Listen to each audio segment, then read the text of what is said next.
ಕೇವಲ ಕೆಲವು ನಿಮಿಷ ಅಷ್ಟೇ ಬರೋಬ್ಬರಿ 8 ಲಕ್ಷ ರೂಪಾಯಿಗೂ ಹೆಚ್ಚು ಹಣ ಕರಗಿ ಹೋಗಿದೆ. ಸೋಮವಾರ ಬೆಳ್ಳಂಬೆಳಗ್ಗೆ ಭಾರತೀಯ ಷೇರುಪೇಟೆ ಅಕ್ಷರಶಃ ರಕ್ತಪಾತಕ್ಕೆ ಸಾಕ್ಷಿಯಾಗಿದೆ. ಇರಾನ್, ಅಮೆರಿಕ ಮತ್ತು ಇಸ್ರೇಲ್ ನಡುವೆ ನಡೆಯುತ್ತಿರುವಂತಹ ಯುದ್ಧದ ಕಾರಣಕ್ಕೆ ದಲಾಲ್ ಸ್ಟ್ರೀಟ್ ಭಾರಿ ಪ್ರಮಾಣದಲ್ಲಿ ತಲ್ಲಣಗೊಂಡಿದೆ. ಸೋಮವಾರ ಬೆಳಗ್ಗೆ ವಹಿವಾಟು ಶುರುವಾಗ್ತಾ ಇದ್ದಂತೆಯೇ ಬಾಂಬೆ ಸ್ಟಾಕ್ ಎಕ್ಸ್ಚೇಂಜ್ನ 30 ಷೇರುಗಳ ಸೆನ್ಸೆಕ್ಸ್ ಬರೋಬ್ಬರಿ 2743 ಪಾಯಿಂಟ್ಗಳಷ್ಟು ಕುಸಿದು 78,543,703 ಕನಿಷ್ಠ ಮಟ್ಟಕ್ಕೆ ತಲುಪಿ ಎಲ್ಲರಿಗೂ ಶಾಕ್ ಅನ್ನು ನೀಡಿದೆ. ಇತ್ತ ನ್ಯಾಷನಲ್ ಸ್ಟಾಕ್ ಎಕ್ಸ್ಚೇಂಜ್ನ ನಿಫ್ಟಿ 50 ಕೂಡ 519 ಪಾಯಿಂಟ್ಗಳಷ್ಟು ಪಾತಾಳಕ್ಕೆ ಕುಸಿದಿದೆ. 24,659.25ಕ್ಕೆ ತಲುಪಿತ್ತು.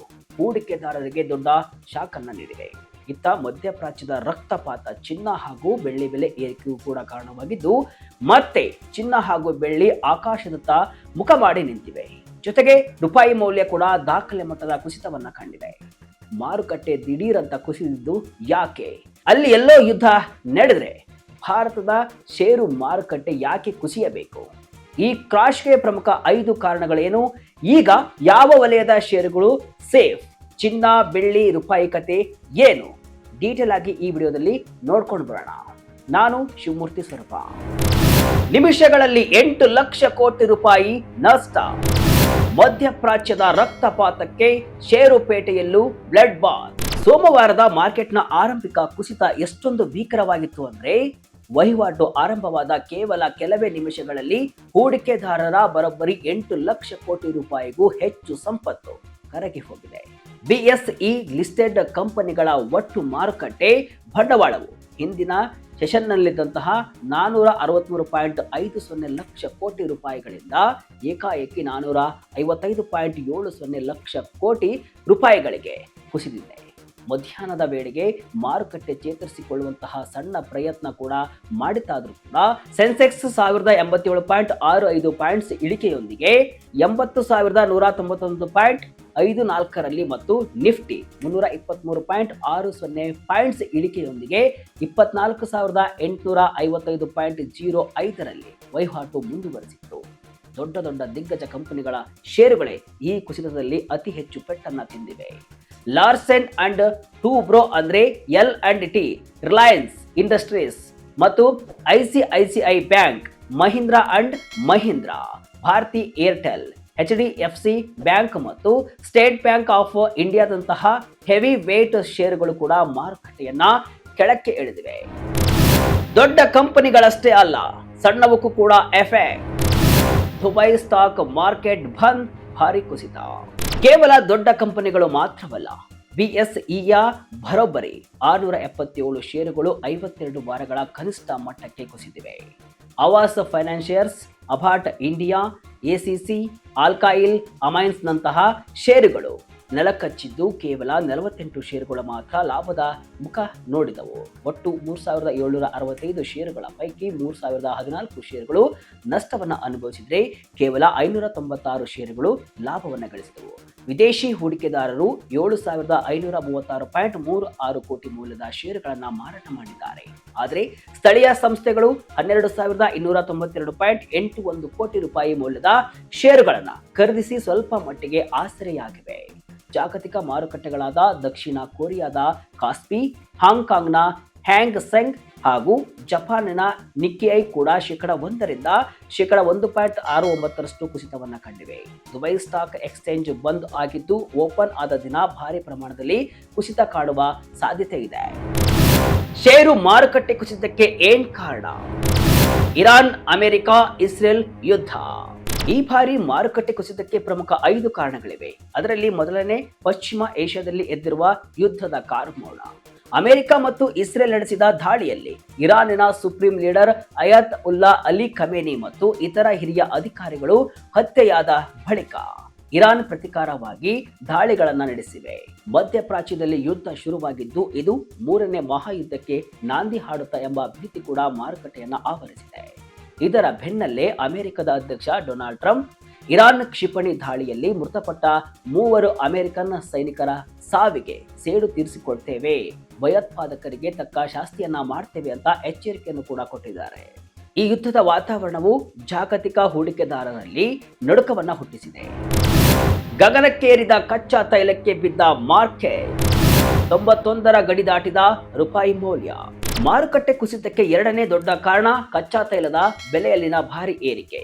ಯುದ್ಧದ ಭೀತಿಯಿಂದಾಗಿ ಸ್ಟ್ರೈಟ್ ಆಫ್ ಹಾರ್ಮುಜ್ ಪ್ರದೇಶದಲ್ಲಿ ಸರಕು ಸಾಗಣೆಗೆ ಭದ್ರತಾ ಭೀತಿ ಎದುರಾಗಿದೆ. ಈಗಾಗಲೇ ಇರಾನ್ ಹಾರ್ಮುಜ್ ಜಲಸಂಧಿಯನ್ನ ಬಂದ್ ಮಾಡಿದೆ. ಇದರಿಂದ ಬ್ರೆಂಟ್ ಕಚ್ಚಾ ತೈಲದ ಬೆಲೆ %8ಕ್ಕೂ ಹೆಚ್ಚು ಏರಿಕೆಯಾಗಿ ಬ್ಯಾರೆಲ್ಗೆ $82 ಗಡಿ ದಾಟಿದೆ. ಭಾರತವು ತನ್ನ ತೈಲ ಅಗತ್ಯದ %85ರಷ್ಟನ್ನ ಆಮದು ಮಾಡಿಕೊಳ್ತಾ ಇದೆ. ಕಚ್ಚಾ ತೈಲದ ಬೆಲೆ ಬ್ಯಾರೆಲ್ಗೆ $10 ಹೆಚ್ಚಾದರೂ ಕೂಡ ಭಾರತದ ಆಮದು ಬಿಲ್ ವಾರ್ಷಿಕವಾಗಿ 10,000ರಿಂದ 15,000 ಕೋಟಿ ರೂಪಾಯಿಗಳಷ್ಟು ಹೆಚ್ಚಾಗ್ತಾ ಇದೆ. ಇದು ಹಣದುಬ್ಬರಕ್ಕೆ ನೇರ ಕಾರಣವಾಗ್ತಾ ಇದೆ. ಇದರಿಂದಲೂ ಕೂಡ ಷೇರು ಮಾರುಕಟ್ಟೆಗೆ ದೊಡ್ಡ ಹೊಡೆತ ಬಿದ್ದಿದೆ. ಇನ್ನು ಮೂರನೇ ಕಾರಣ, ಡಾಲರ್ ಎದುರು ಭಾರತೀಯ ರೂಪಾಯಿಯ ಮೌಲ್ಯ ಪಾತಾಳಕ್ಕೆ ಕುಸಿದಿರುವುದು ಕೂಡ. ರೂಪಾಯಿಯ ಮೌಲ್ಯ 28 ಪೈಸೆಗಳಷ್ಟು ಕುಸಿದು ಇತಿಹಾಸದಲ್ಲೇ ಇದೇ ಮೊದಲ ಬಾರಿಗೆ 91.26ರ ಗಡಿಯನ್ನ ದಾಟಿದೆ. ರೂಪಾಯಿ ದುರ್ಬಲವಾದರೆ ವಿದೇಶಿ ಬಂಡವಾಳ ಹೊರ ಹೋಗುವಿಕೆ ವೇಗ ಪಡೆದುಕೊಳ್ಳುತ್ತೆ ಮತ್ತು ಕಂಪನಿಗಳ ಲಾಭಾಂಶ ಕೂಡ ಕಡಿಮೆ ಆಗುತ್ತೆ. RBI ಮಧ್ಯ ಪ್ರವೇಶಿಸಿ ರೂಪಾಯಿ ಮೌಲ್ಯವನ್ನ ಸ್ಥಿರಗೊಳಿಸುವಂತಹ ನಿರೀಕ್ಷೆ ಕೂಡ ಇದೆ. ಭಾರತದಿಂದ ವಿದೇಶಿ ಹೂಡಿಕೆದಾರರು ದೂರ, ಮ್ಯಾಕ್ರೋ ಆರ್ಥಿಕತೆಯ ಆತಂಕ ಕೂಡ. ವಿದೇಶಿ ಸಾಂಸ್ಥಿಕ ಹೂಡಿಕೆದಾರರು ಭಾರತೀಯ ಮಾರುಕಟ್ಟೆಯಿಂದ ಲಗೇಜ್ ಎತ್ತುತ್ತಿರುವುದು. ಫೆಬ್ರವರಿ ತಿಂಗಳ 1ರಲ್ಲೇ ಅವರು ನಗದು ವಿಭಾಗದಲ್ಲಿ 11,002 ಕೋಟಿ ರೂಪಾಯಿ ಮೌಲ್ಯದ ಷೇರುಗಳನ್ನ ಮಾರಾಟ ಮಾಡಿದ್ದಾರೆ. ಇದು ಅವರು ಸತತ 8ನೇ ತಿಂಗಳು ಭಾರತೀಯ ಷೇರುಗಳನ್ನ ಮಾರಾಟ ಮಾಡ್ತಾ ಇರುವುದರ ಸಂಕೇತವಾಗಿದೆ. ರೂಪಾಯಿ ಕುಸಿತ ಮತ್ತು ಯುದ್ಧ ಮುಂದುವರೆದರೆ ಈ ಮಾರಾಟ ಮತ್ತಷ್ಟು ಹೆಚ್ಚಾಗಲಿದೆ. 5ನೇ ಕಾರಣ, ಆರ್ಥಿಕತೆಯ ಮೇಲಿನ ಪರಿಣಾಮ. ಭಾರತದ GDP %7.8ರಷ್ಟು ಬೆಳೀತಾ ಇದ್ರೂ ಕೂಡ ನಾಮಿನಲ್ GDP ಬೆಳವಣಿಗೆ %9ಕ್ಕಿಂತ ಕಡಿಮೆ ಇರುವುದು ಆತಂಕಕ್ಕೆ ಕಾರಣವಾಗಿದೆ. ಕಚ್ಚಾ ತೈಲದ ಬೆಲೆ ಏರಿಕೆಯಿಂದ ಹಣದುಬ್ಬರ ಹೆಚ್ಚಾದರೆ ರಿಸರ್ವ್ ಬ್ಯಾಂಕ್ ಬಡ್ಡಿ ದರಗಳನ್ನು ಹೆಚ್ಚಿಸುವ ಸಾಧ್ಯತೆ ಇದೆ. ಇದು ಷೇರುಪೇಟೆಯ ಉತ್ಸಾಹವನ್ನ ಕುಗ್ಗಿಸಿದೆ. ಈ ಸಮಯದಲ್ಲಿ ಹೂಡಿಕೆದಾರರು ಷೇರುಗಳಿಗಿಂತ ಚಿನ್ನದ ಮೇಲೆ ಹೂಡಿಕೆ ಮಾಡಲು ಹೆಚ್ಚು ಆಸಕ್ತಿಯನ್ನ ತೋರ್ತಿದ್ದಾರೆ. ಈಗ ಹಣ ಎಲ್ಲಿ ಹೂಡಿಕೆ ಮಾಡಬೇಕು? ತಜ್ಞರ ಸಲಹೆ ಏನು? ಯಾವುದು ಸೇಫ್? ಇಷ್ಟೆಲ್ಲ ರಕ್ತಪಾತದ ನಡುವೆ ಹೂಡಿಕೆದಾರರು ಈಗ ಏನ್ ಮಾಡಬೇಕು? ಎಲ್ಲಿ ಹಣ ಹೂಡಿಕೆ ಮಾಡಬೇಕು? ಈ ಪ್ರಶ್ನೆ ಮೂಡುವುದು ಸಹಜ. MK ಗ್ಲೋಬಲ್ ಫೈನಾನ್ಷಿಯಲ್ ಸರ್ವಿಸಸ್ನ ವಿಶ್ಲೇಷಕರ ಪ್ರಕಾರ ಈ ಯುದ್ಧದ ಕಾರ್ಮೋಡ 1 ಅಥವಾ 2 ವಾರಗಳಿಗಿಂತ ಹೆಚ್ಚು ಕಾಲ ಮುಂದುವರೆದಿದೆ. ನಿಫ್ಟಿ 24,500, 25,000ರ ಮಟ್ಟಕ್ಕೆ ಕುಸಿಯುವ ಸಾಧ್ಯತೆ ಇದೆ. ಆದರೆ ಈ ಸಂಘರ್ಷ ಒಂದೇ ವಾರದಲ್ಲಿ ಮುಗಿದರೆ ಮಾರುಕಟ್ಟೆ ವೇಗವಾಗಿ ಪುಟಿದೇಳಲಿದೆ. 2022ರಲ್ಲಿ ರಷ್ಯಾ ಉಕ್ರೇನ್ ಯುದ್ಧ ಆರಂಭವಾದಾಗಲೂ ಕೂಡ 2023ರ ಅಕ್ಟೋಬರ್ನಲ್ಲಿ ಇಸ್ರೇಲ್ ಹಮಾಸ್ ಯುದ್ಧ ಕೂಡ ಆರಂಭವಾದಾಗಲೂ ಸಹ ಮಾರುಕಟ್ಟೆ ಕುಸಿದು ನಂತರ ಅದ್ಭುತವಾಗಿ ರಿಕವರಿ ಆಗಿತ್ತು. ಭಾರತೀಯ ಮಾರುಕಟ್ಟೆಗಳಿಗೆ ಇಂತಹ ಜಾಗತಿಕ ಶಾಕ್ಗಳನ್ನು ಅರಗಿಸಿಕೊಳ್ಳುವ ಶಕ್ತಿ ಇದೆ ಅಂತಾರೆ ತಜ್ಞರು. ತಜ್ಞರ ಪ್ರಕಾರ ಯುದ್ಧ ಮುಂದುವರೆದರೆ ತೈಲ ಮಾರುಕಟ್ಟೆ ಕಂಪನಿಗಳು, ವಿಮಾನಯಾನ ಸಂಸ್ಥೆಗಳು ಮತ್ತು ಮಧ್ಯಪ್ರಾಚ್ಯದಲ್ಲಿ ಪ್ರಾಜೆಕ್ಟ್ ಹೊಂದಿರುವ L&T, KEC ಇಂಟರ್ನ್ಯಾಷನಲ್ ಅಂತಹ ಇನ್ಫ್ರಾಸ್ಟ್ರಕ್ಚರ್ ಕಂಪನಿಗಳ ಷೇರುಗಳು ಹೆಚ್ಚು ಅಪಾಯದಲ್ಲಿವೆ.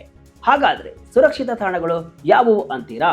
ವಿಶ್ಲೇಷಕರು ಹೇಳುವಂತೆ ಅಪ್ಸ್ಟ್ರೀಮ್ ಇಂಧನ ಕಂಪನಿಗಳು, ರಕ್ಷಣಾ ವಲಯದ ಕಂಪನಿಗಳು, ಮೆಟಲ್ ಕಂಪನಿಗಳು, IT ಕಂಪನಿಗಳು, ಫಾರ್ಮಾಸ್ಯೂಟಿಕಲ್ಸ್ ಮತ್ತು ಖಾಸಗಿ ವಲಯದ ಬ್ಯಾಂಕ್ಗಳಲ್ಲಿ ಹಣ ಹೂಡಿಕೆ ಮಾಡುವುದು ಕೂಡ ಸದ್ಯದ ಪರಿಸ್ಥಿತಿಯಲ್ಲಿ ಅತ್ಯಂತ ಸುರಕ್ಷಿತ ಅಂತ MK ಗ್ಲೋಬಲ್ ಸಲಹೆಯನ್ನ ಕೊಟ್ಟಿದೆ.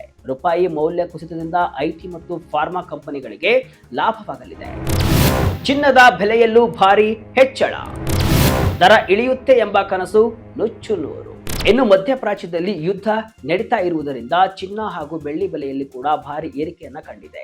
ಚಿನ್ನದ ಬೆಲೆ ಪ್ರತಿ 10 ಗ್ರಾಮಿಗೆ 5,811 ರೂಪಾಯಿ ಏರಿಕೆಯಾಗಿದ್ದು 1,67,915 ರೂಪಾಯಿ ಆಗಿದೆ. ಇದು 24 ಕ್ಯಾರೆಟ್ ಗೋಲ್ಡ್ ಆಗಿದೆ. ಇತ್ತ ಬೆಳ್ಳಿ ಬೆಲೆ ಕೂಡ ಕೆಜಿಗೆ 9,492 ರೂಪಾಯಿ ಏರಿಕೆಯಾಗಿದ್ದು 2,84,490 ರೂಪಾಯಿ ಆಗಿದೆ. ಇದು ಮುಂದಿನ ದಿನಗಳಲ್ಲಿ ಮತ್ತಷ್ಟು ಏರಿಕೆಯಾಗುವ ನಿರೀಕ್ಷೆ ಇದೆ. ಇದರಿಂದ ಚಿನ್ನದ ದರ ಇಳಿಕೆಯಾಗುತ್ತೆ, ನಾವು ಚಿನ್ನವನ್ನ ಖರೀದಿಸಬೇಕು ಎನ್ನುವ ಜನರ ಕನಸು ನುಚ್ಚು ನೂರಾಗಿದೆ.